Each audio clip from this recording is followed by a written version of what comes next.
the third wine that you selected, I think, is a great example of a producer that's always known who it is and always known what it wants to do.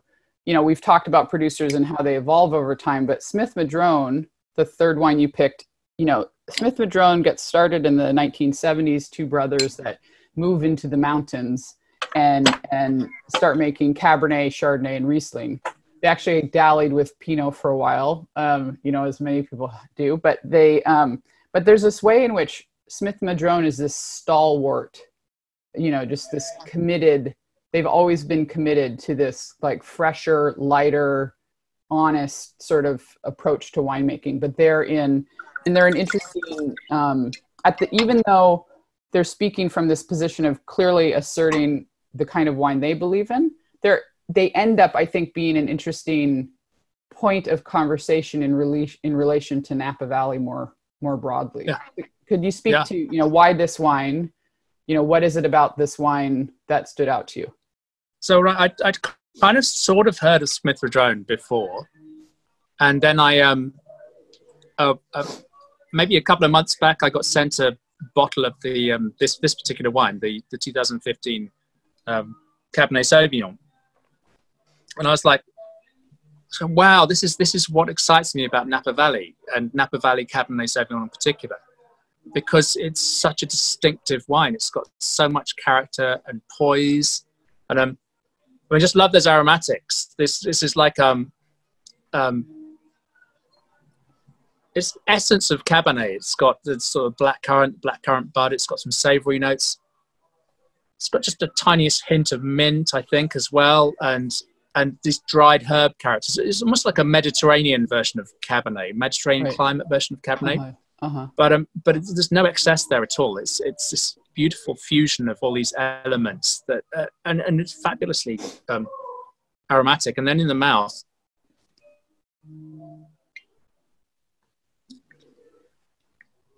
this real concentration of flavor and a sort of dryness to the blackcurrant fruit.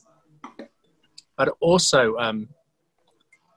some beautiful structure. It's like a wine that you taste now and you think this has got freshness, it's got structure. All the flavors work in harmony, but it's clearly a young wine, even at almost 5 years of age, that has got a lot of time on its side. This is going to last for a while. Yeah, and their wines really do too. I've been able to. For me,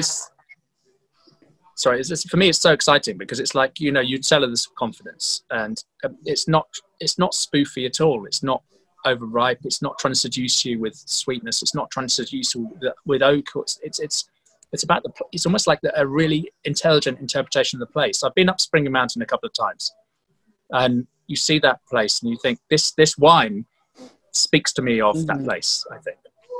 Yeah, I totally agree. There's a real fresh element to it too. That's so nice to find in Cabernet. I think Cabernet in some ways has gotten a bad rap with people assuming it has to be a ripe round wine. But in my mind, Cabernet is an upright wine. It's a stand-up wine. It has integrity and structure, and I feel like this wine really expresses those aspects of the variety.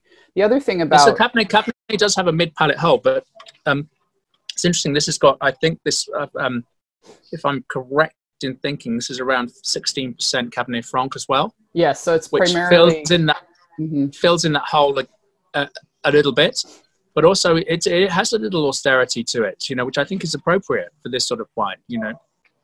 And if you want to get Cabernet Sauvignon that's sweet and smooth and has a full mid palate, you have to ripen it to a point where you've lost a lot of the place, and I think you've got a caricature of a wine. I think that Cabernet is not going to be a sweet, easy variety. Cabernet is always going to have a bit of grunt.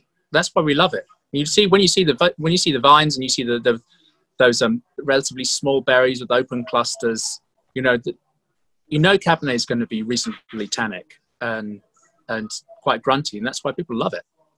But this is such a good example of a wine with an incredibly long finish, and you know, so you have that structure you're talking about, the tannin you're talking about, but like with so much length that palate kind of keeps refreshing itself, you know, even now minutes later after tasting.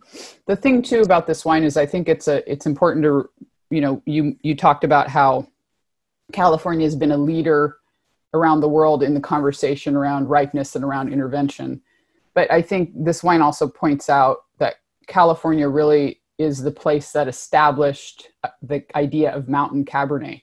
You know, it didn't, mountain Cabernet as a category literally did not exist until producers like Smith-Madrone went up into the mountains. And there are now other mountain Cabernets in the world, but California remains really the only place that truly has mountain Cabernet as a unique category of wine. Yeah. Do you want to speak to the contrast you see between something like mountain Cabernet and Cabernet more broadly, which is a little bit of a hard question, but. No, do you know what? I think that I will defer a bit to your much broader experience of Napa. I've been a few times to Napa, but I've been enough that I've kind of caught some of the themes and tasted quite a few of the wines. And, you know, I've got so many questions in my head still, but I can't reliably speak to the difference between mountain Cabernet. I mean, I can speculate from a relatively few data points, sorry. You know, I think it's really fascinating. One of the things that really interested me was the idea that you're on a mountain, so you're higher up, but you have a slightly warmer climate because you're often above the fog line. And so actually in the growing season, it's higher up, but it's warmer, which is kind of inverse to the normal rules. Normally you'd think if you're up the mountain that your climate would be cooler. But if you're not experiencing the fogs, then you've kind of twisted that round a little bit, because I think that all these air currents and fogs and everything are a really interesting extra layer of terroir in many Californian regions. Yes, for sure. One of the things that I've found in trying to grapple with what does it mean to make mountain Cabernet or mountain wines in general, there's what we mean by warmer very much depends on elevation. So if you're significantly high, what will often happen is you'll have warmer peak potential temperatures, but not necessarily warmer overall accumulated temperatures. And Smith-Madrone is that elevation, but a kind of moderate elevation where their peak daytime temperatures actually generally are less, are not as high as peak valley floor temperatures, depending on where you are in the valley, of course. But but the decrease in temperature at night is also lessened. So they're actually, I see, yeah. That is, it's actually a more even ripening because there's less of a diurnal shift between peak daytime and peak and lowest nighttime. And presumably in the mountains, you're dealing with much bonier soils. So you've not got the mix. You've not got some of the slightly richer soils. You've got these bony soils. So that's going to be an interesting difference as well, isn't it? Especially with regard to the tannins, I think. Yeah. So one of the questions that's coming in though is, as you taste this, this Cabernet, are there analogies in the world that you would want to compare it to? Are there other wines that the Smith-Madrone reminds you of? It's a really good question.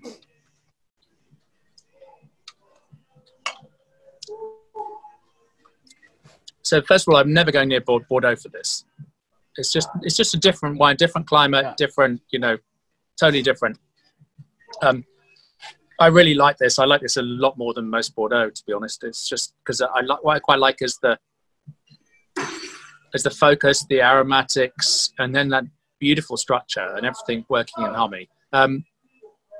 It's nothing like going to other places with Cabernet Sauvignon around the world. It's nothing like Washington State. It's quite different, I think. It's nothing like, where else does Cabernet? I mean,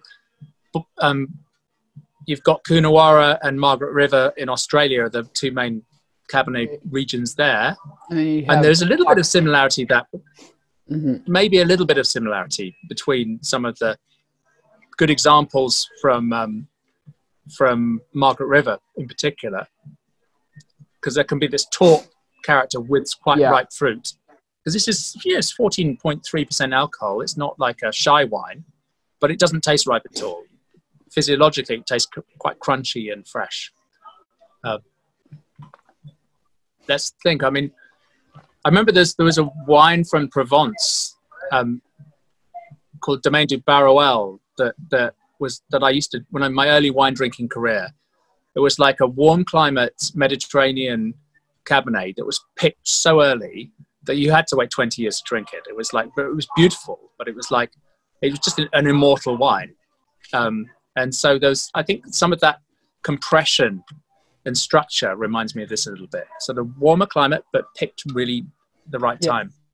Well, and I love how aromatic it is, you know, and one of the other things that Gillian is pointing out here too on comments is that a lot of mountain vineyards, because the terrain is so rugged, they end up being planted very, very close to forests, because California mountains in general, broadly speaking, especially in the north, are really covered in mixed types of conifer forests, or madrone or bay, like really resinous aromatic plants. And there is a bit of that in this wine, isn't there? Yeah. Yeah. I think I see where you're going there. Influence the flavors of the wine too. And so I think some of the aromatics we get from mountain Cabernet really can play into their proximity to forests. This is a really good point. It reminds me a tiny bit of, so I know it's different mountain, but my Camas, I find that's that same sort of crunch and precision. Another mountain site, but different mountain. But yeah.